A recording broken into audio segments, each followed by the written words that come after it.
Hai semua, kita sebagai remaja putri ingin selalu tampil cantik, sehat, dan cerdas tanpa anemia.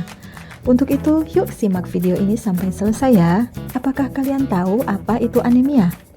Anemia adalah suatu kondisi tubuh di mana kadar hemoglobin dalam darah lebih rendah dari normal. Apa saja sih gejala umum pada anemia? Gejala umum pada anemia yaitu lemah, letih, lesu, lelah, dan lalai. Sebagian orang menganggap bahwa anemia dan tekanan darah rendah itu sama. Ternyata anemia dan tekanan darah rendah itu berbeda ya. Kalau anemia berhubungan dengan kadar hemoglobin yang kurang dalam darah, sedangkan tekanan darah rendah berhubungan dengan kerja jantung yang kurang kuat memompa darah ke seluruh tubuh.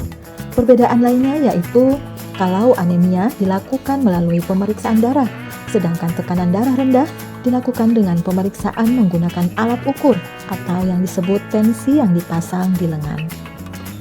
Apa yang terjadi jika kita mengalami anemia? Bila kita anemia, maka sel-sel di dalam tubuh kekurangan oksigen. Mengapa? Karena hemoglobin layak mengikat oksigen ke seluruh tubuh. Sedangkan jika kita tidak anemia, maka sel-sel dalam tubuh mendapat cukup oksigen. Apakah kalian tahu apa saja akibat dari anemia? Anemia dapat menyebabkan menurunnya kemampuan belajar, terganggunya aktivitas sehari-hari, dan daya tahan tubuh menurun, serta memiliki risiko lebih tinggi ketika hamil dan melahirkan. Apa saja sih penyebab dari anemia? Penyebab anemia terdapat 3 faktor, yaitu 1. Kekurangan protein, asam folat, vitamin B12, dan zat besi. 2. Perdarahan, misalnya menstruasi. 3. Faktor genetik, misalnya thalassemia.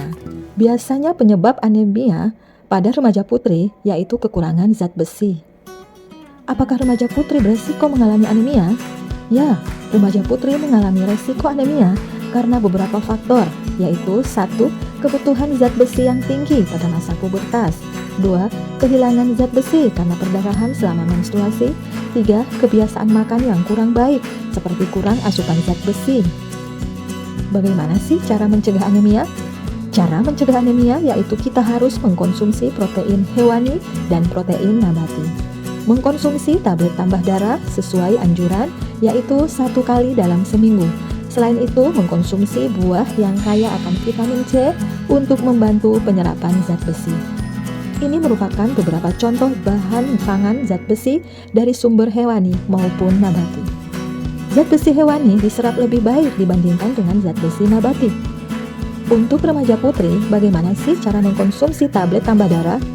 Tablet tambah darah dianjurkan untuk diminum 1 kali dalam seminggu pada hari yang sama. Diminum setelah makan dengan air putih, bisa juga dengan air jeruk. Tablet tambah darah tidak dianjurkan untuk diminum menggunakan air kopi maupun air teh. Benar tidak ya? Setelah kita minum tablet tambah darah dapat menyebabkan mual. Ternyata benar loh, sebagian remaja putri akan merasa mual. Untuk mengurangi mual, konsumsi tablet tambah darah setelah makan. Selain itu, setelah mengkonsumsi tablet tambah darah, tinja akan berwarna kehitaman. Apakah minum tablet tambah darah secara rutin akan membahayakan kesehatan? Jawabannya tidak. Karena tubuh kita mempunyai pengaturan zat besi yang otomatis. Bila tubuh kekurangan zat besi, maka asupan zat besi dari makanan dan tablet tambah darah akan diserap tubuh lebih banyak.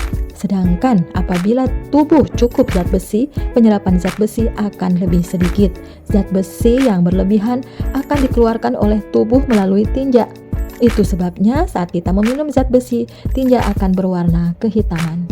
Sekarang kalian sudah tahu kan apa itu anemia?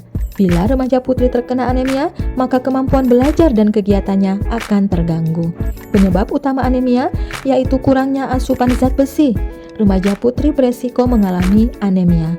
Cegah anemia sebelum muncul gejala-gejala dengan cara mengkonsumsi tablet tambah darah dan makanan kaya akan zat besi.